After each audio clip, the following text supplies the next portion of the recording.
Hi, I'm Dr. Laura Rodriguez Amaya, Assistant Director in the Office of International Student and Scholar Services. This presentation is for students that are interested in applying for optional practical training after graduation.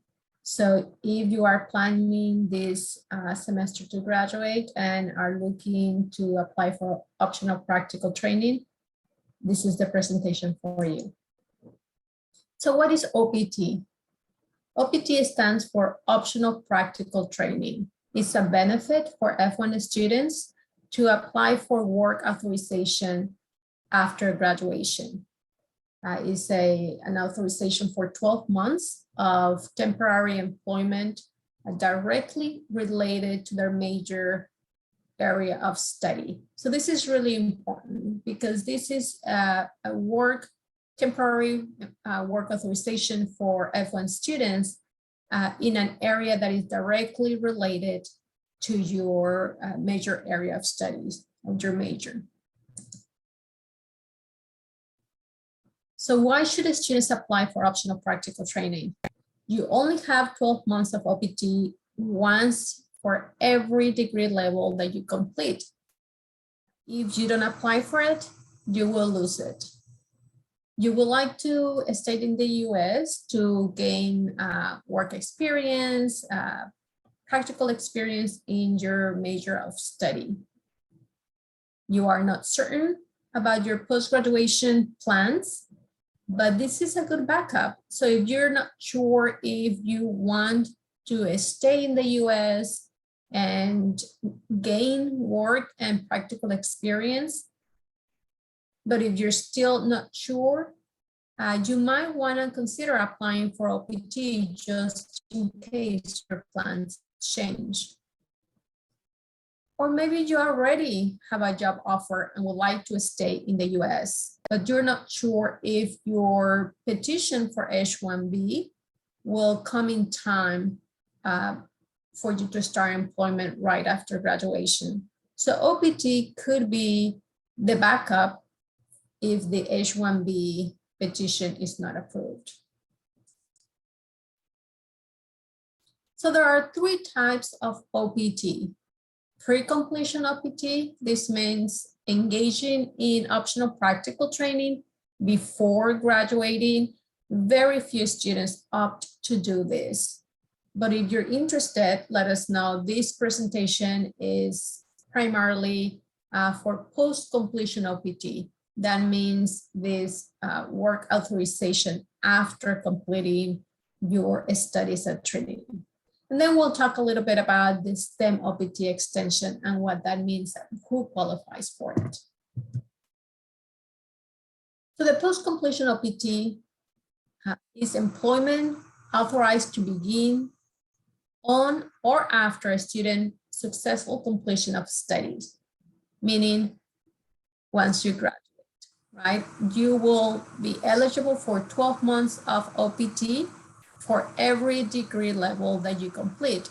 So if you're completing your undergraduate at Trinity, you can apply for post-completion OPT. If you decide to later on go to graduate school and complete a master's program, then you will qualify for OPT again after the end of your master's program. So OPT for every degree level that you complete. Now, I said this before, but it's really important that your OPT must be directly related to your major of study, not minors, right? So you need to be able to justify that the work that you will be doing during OPT is going to be related to your major. You don't have to have a job before applying for OPT, just that the employment that you're going to engage in your post-completion OPT has to be related to your major. So who is eligible to apply for OPT? You have to be in good F1 status at the time of application, be enrolled as a full-time student for at least one academic year, or that you have met the requirements by the time the post-completion OPT is requested. So you need to be a full-time student at least for one academic year before applying for post-completion OPT. If you participated in an internship or requested a curriculum practical training, you need to be careful not to have completed 12 months of full-time CPT. Okay? If you have 12 months of full-time CPT, during your current degree level, you will not qualify for OPT. So again, you're not required to have a job offer. Employment may not begin until you have received your employment authorization document or EAD card. Okay, so the fact that you apply for OPT doesn't mean that you can start employment until it has been approved and you receive your EAD card.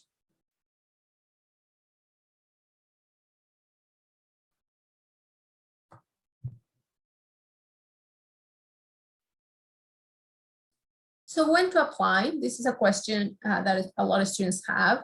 You may apply as early as 90 days before you graduate, your completion date, right?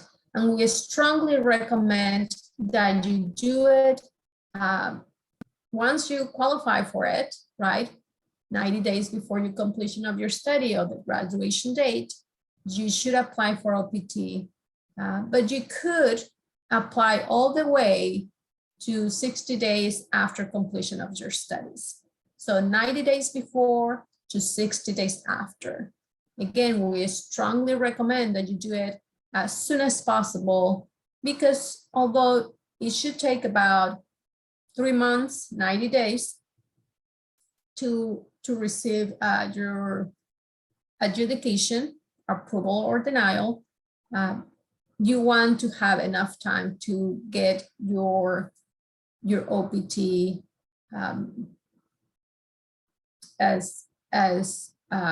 in a timely manner to start employment, especially if you already have a job offer.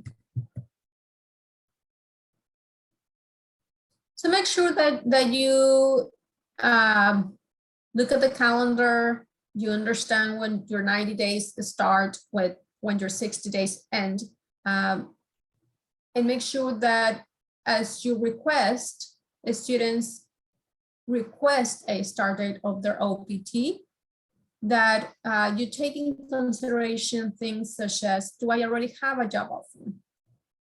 Am I expecting to be employed right after graduation? If that is so, then consider requesting a start date of your OPT as soon as you can, or as soon as that employment is going to start.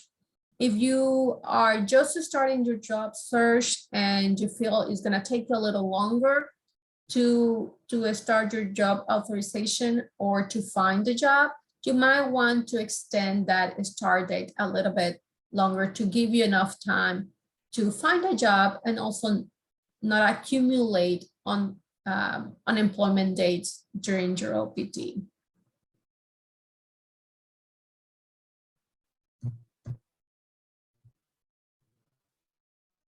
So what are the impacts of COVID-19 on the OPT process and application? It is taking USCIS a little longer to process OPT applications. You cannot apply for OPT from outside of the US. So this is really important for students that might be studying remotely, although we don't have that many international students right now studying remotely. But just keep in mind that you cannot apply for OPT from outside the US. So if you were planning on going back home and then you find yourself at home after graduation and you decide that you now want to apply for OPT and you are within the 60 days after graduation period, that you can still apply for OPT, but you are outside, Currently, you cannot apply for OPT from outside the US, so keep this in mind. And apply as soon as you confirm your graduation plan. Again, we go back to making sure that you give yourself enough time to get through this process, okay? So the sooner, the better. So what if I'm not sure if I will graduate? So if you apply for OPT and later you discover that you will not finish your program in time, you can withdraw your application. However, if your application has already been approved, you cannot withdraw it. You will lose that opportunity, or potentially you can engage in pre-completion OPT. You will have to check with our office. Once you receive a recommendation for post-completion OPT, your application for an employment authorization document, the EAD, with USCIS must be filed within 30 days. So make sure that you keep in mind all these deadlines that you need to fulfill. And we're here to help you with that. So what employment qualifies under OPT? The good news is that it doesn't have to be just paid employment, right? Paid employment qualifies. The students may work part-time or full-time in a job related to your area of study. So as long as you at least are working 20 hours per week, you can declare this employment so that you don't accumulate unemployment days. You can engage in employment with multiple employers. So your OPT work authorization is not based on just one employer, right? You can engage with multiple employers, but all of those different employments have to be related to your area of study. For some of you in the performing arts field, students such as musicians and performing art artists may work for multiple short-term employers. The challenge here is going to be for students to maintain a really accurate list of all the gigs and the dates and the duration, so that if in the future, DHS, the Department of Homeland Security, requires some evidence from you that you are engaging in this employment, that you can provide very detailed information. You can work through an agency as long as you work an average of at least 20 hours per week while employed with that agency. You could also engage in the type of consultancy work. This is usually referred as 1049 employment, where an individual performs a service based on a contract instead of salary or a type of employment that is long-term employment. So if you have worked as a contract services, make sure that you keep a good notes on the employment. Again, the employer, the duration, the times. You could be a self-employed business owner. Here you must work full-time and be able to provide enough evidence of your business licenses and that you have an active business. Your F1 status alone is not an authorization to start a business, but you could do it during OPT.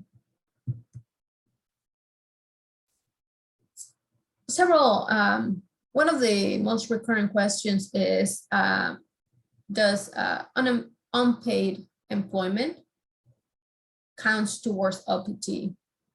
And the students on the initial 12 months OPT may work as volunteers or unpaid interns, where, of course, you don't violate any labor laws. but the work must be at least 20 hours per week, just in like in the other cases.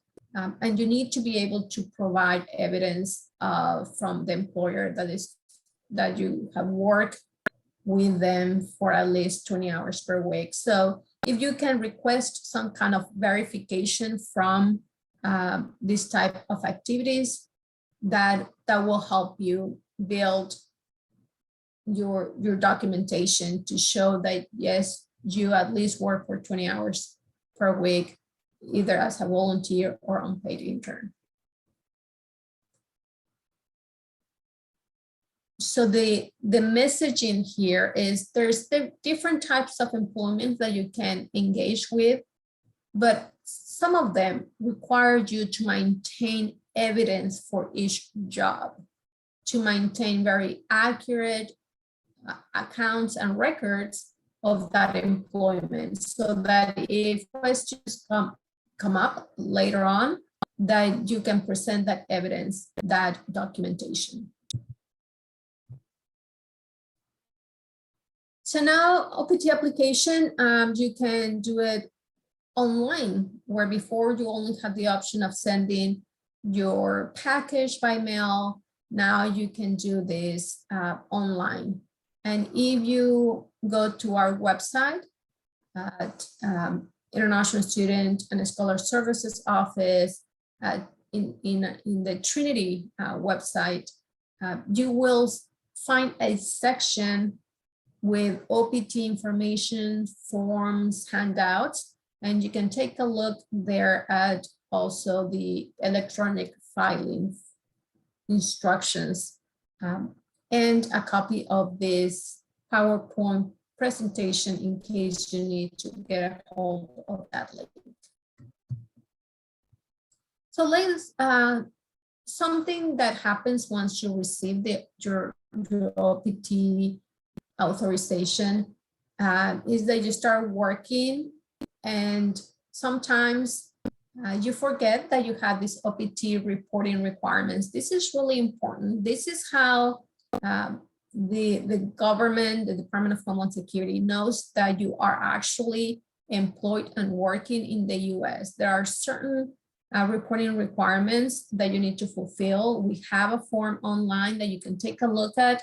Make sure that you review that frequently to report the information that is needed from you. So go to our website to get a copy of this information and this PowerPoint to get into those documents.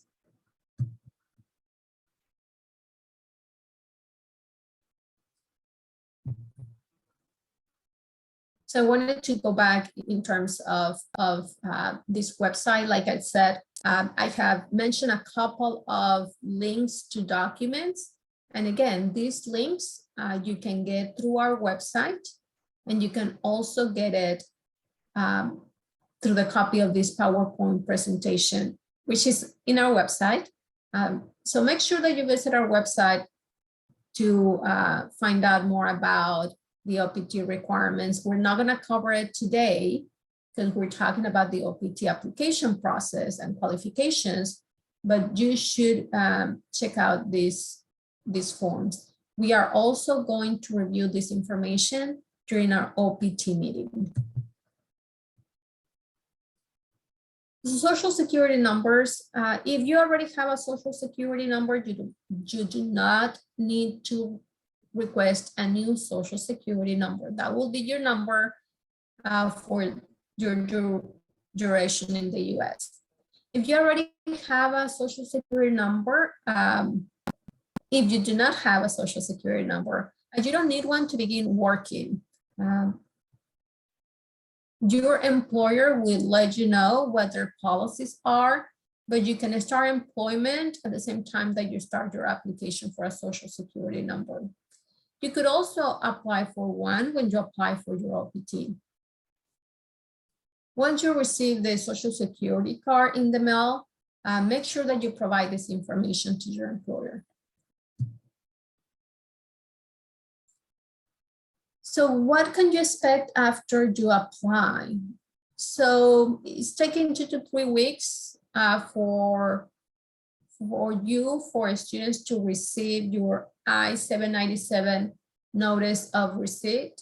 This is a receipt, that number that you can use to track your application status.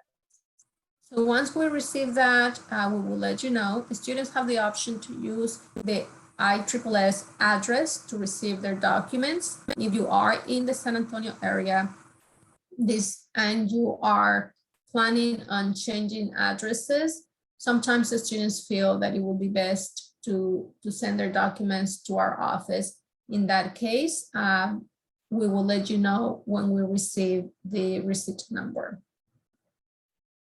If you do not receive your approval and EAD document within 3 months, you could contact the USCIS customer service to inquire about the status of your application. So traveling during OPT. So travel while your post-completion OPT application is pending. This is something that students usually wonder about. If your post-completion OPT has not been approved yet, and you plan to travel and return prior to completion of your studies, prior to graduation, travel is possible. However, it is not recommended for you to travel once or after the completion of your studies. And this is because the F1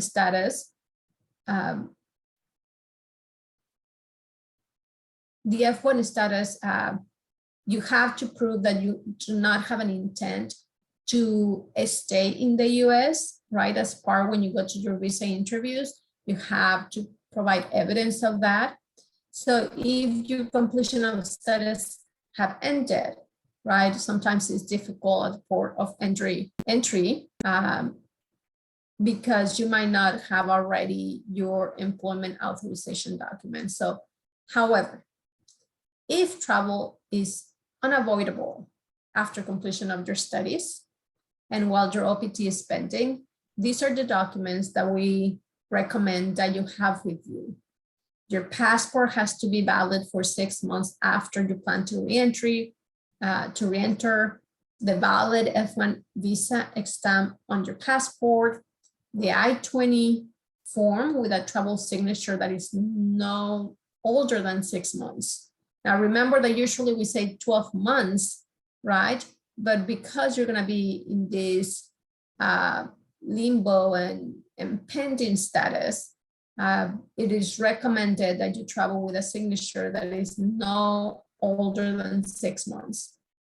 The OPT application receipt notice, so that you have a document that says that you will be returning because you are expecting to participate in OPT. There are no guarantees that you will be permitted to return to the US, right? Under these circumstances, there's a risk involved. Sometimes the students ask us, their immigration advisor, if we recommend them to travel. That has to be a very personal choice based on the circumstances of your travel. So you have to make that risk assessment and determine if this is a risk that you can and are willing to take. So travel after your completion of OPT has been approved and you have an EAD card.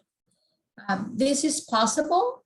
It's still a little risky, but it is possible. We recommend that you have a job or a job offer letter or a letter from your employer that says that you're expected to come back to resume employment in order to have the best chances of re-entering. Make sure that you review again all your travel documents, your passport, your F1 visa, your I-20. Make sure that you take your EAD card. And again, evidence that you already have a job in the US or that you have a job offer, something to come back to. This is important. If you need to apply for a new F1 visa, you should have your EAD card as evidence that you already have and evidence that you already have a job in the US, right? These are documents that are going to help you make the argument that you're coming back to something after graduation. So unemployment under OPT. So students may have no more than 90 days of employment during the 12 months period for OPT. Now, this is why it's so important for you to review the reporting responsibilities that you have under OPT so that you can report your employment within the time periods that you have, the deadlines that you have, so that you do not accumulate unnecessary unemployment days. So 90 days cumulative over the course of 12 months period, that's the limit.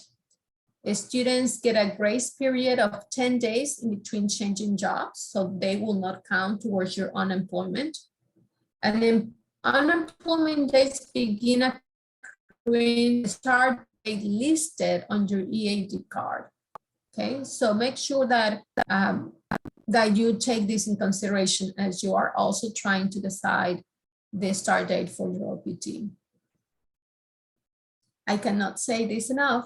Make sure that you keep good documentation of all your employment as proof that you have not exceeded the 90 days unemployment rule. So what happens if you exceed the 90 days of unemployment? So the ISSS has indicated that students who exceed the 90 days will lose their F1 status, or they will become ineligible for future immigration benefits. So this is important. If you have any questions, if you're under OPT and you are getting very close to the 90 unemployment dates, make sure that you take some action to correct that if you're able to. ISSS, as a courtesy to you, will send you reminders of how many of reporting your employment. And it is up to you to make sure that you, again, keep a good track of those unemployment dates.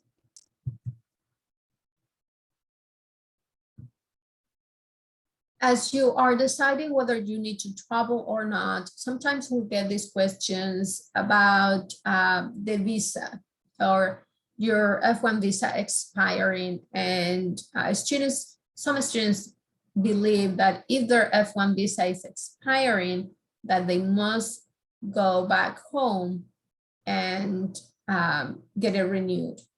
The visa document is an entry document, so as long as your status is valid, you can stay in the US with that expired F1 visa.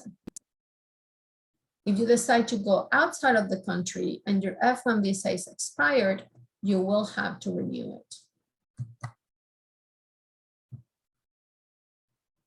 So some of you might be graduating with a STEM degree, and you can check out the STEM designated degree program list on that link. The benefit of this STEM degree is that you can request a STEM OPT extension, and this extends your OPT 24 months so that you can engage in 2 more years of optional practical training. So who qualifies for this? You have to be in good standing at the time of application, and F1, good standing, being an approved post-completion OPT. And you also not being previously authorized for a 24 months STEM extension. Now the STEM extension is a one-time only benefit. So like, if you remember previously, we talked about being able to apply for OPT at different academic levels, so undergrad, master's, maybe PhD. But for the STEM extension, it's a one-time benefit. Okay, your employment needs to be verified, and it must be based on either your most recent degree, the one that you are about to complete, or maybe a previous compared STEM degree in the past 10 years. So these are some of the considerations. You need to submit your complete application prior to the expiration of your current OPT authorization, no sooner than 90 days from the expiration date of your current OPT authorization. And it must be received no later than 60 days of the designated school official recommendation or recommending the benefit in CBES. So no more than 90 days before the expiration date of your current OPT. But also you need to make sure that the application must be received within 60 days of the recommended benefit in CBES. So if you do not receive your STEM extension on time, you may continue working up to 180 days past the end date of your first 12 months of OPT. However, if that STEM extension is denied, you must cease work immediately.